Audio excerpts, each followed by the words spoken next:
So, this is the baby BMW 1 Series, but this is not an ordinary 1 Series, this is a 114D, which in itself doesn't really sound a lot of fun, but it's not meant for fun, although there is an element of fun because it is rear-wheel drive.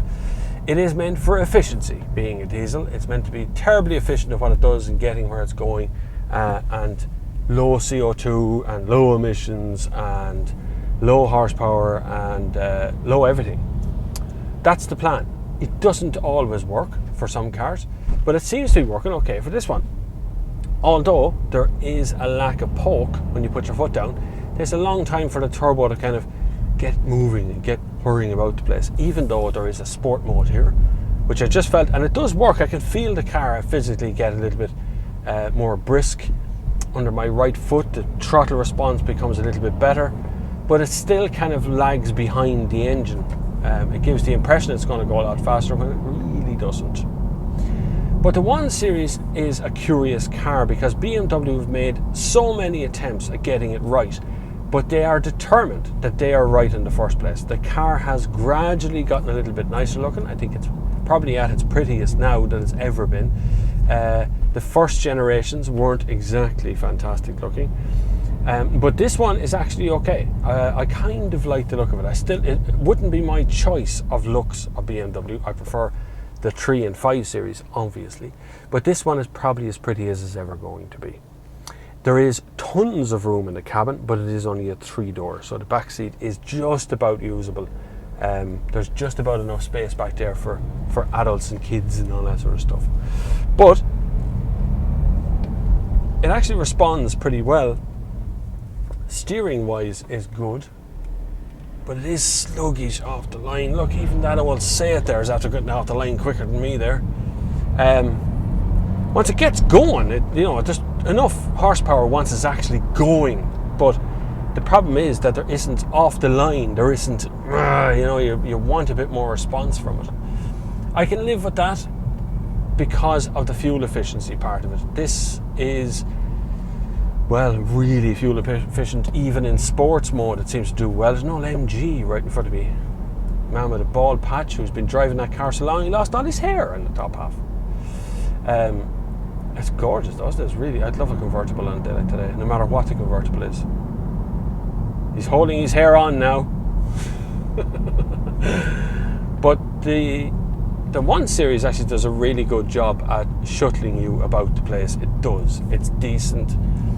It's well proportioned. I can see it travelling well as a city car. Unfortunately, you do have to work that gearbox to get yourself moving the whole time, and that is a fundamental drawback when it comes to what I think when I think BMW. I think performance and power and sport and handling. You think of all those sort of things, when in actual fact a lot of the lineup isn't. Like take the standard sort of diesel 3 Series. That's not about performance and sport and power. Porsche Panamera there, very old man driving it. They're not about performance and sport and power for the 3 Series. It's just about shuttling you in comfort from A to B, and that's exactly what this car does as well.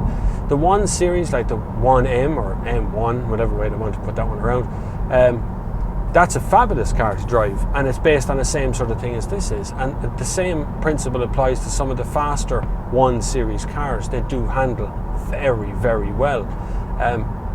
This handles well, but it is set up for comfort, for efficiency, for ability. Like, I'm going to overtake a truck here. Hold on, I'm going to overtake a truck. Here we go. Change on it here. That didn't help him.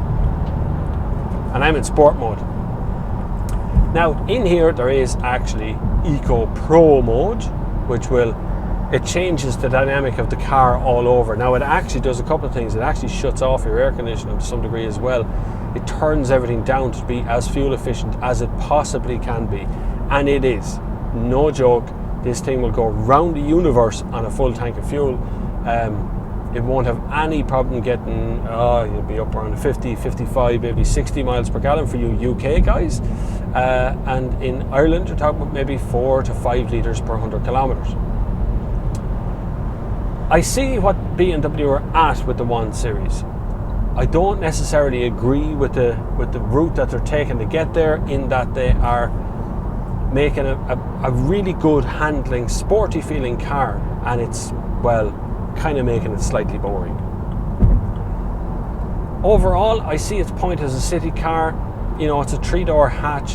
They don't sell in big numbers to begin with because, you know, you have to have a certain kind of lifestyle for a 3-door hatch, which includes kind of, you know, single girls, single guys, parents with very small families, just one child maybe in the back. The openings are big enough, the doors are big enough to put in a kid, but it is, you know, it can be a pain in the neck trying to get a child into a 3-door. It really can. 5-door is always better, and of course it is available in 5-door. I like it. Just wouldn't be personally speaking, my own car. No, I wouldn't go near it. I would love a 3 Series, 5 Series, 6 Series Grand Coupe is my number one car on the lottery list.